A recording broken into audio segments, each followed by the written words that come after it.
with Nancy Hicks Live, when I look back and think of all the years of Bible teaching and leading and just serving and volunteering in the church for years and years, since I was little bitty, 3 areas that have just emerged for me.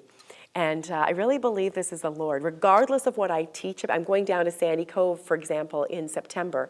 And 3 areas, and this is one of the areas I'm going to be speaking about, 3 areas that I seem to hit. No matter what the topic, no matter what the scriptures, and I speak on a wide range of topics, but the areas I seem to hone in on are outreach and evangelism.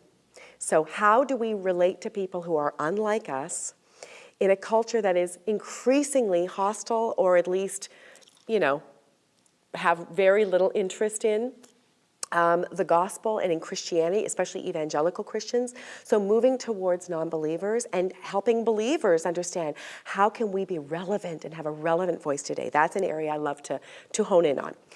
A second topic I love to teach about is intimacy with Christ. What does it look like? We talk about a relationship with Jesus Christ, but what does that actually look like in your life? So when you ask me, for example, to talk about a relationship with Jesus, I want to know with people, one-on-one, tell me what prayer looks like.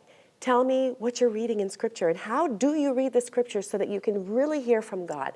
So I love to talk about intimacy with Christ.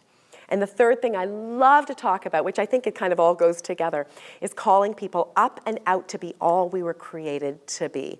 And so sometimes I call that living in light of the good, not the bad news. So this is another area that I just love to talk about.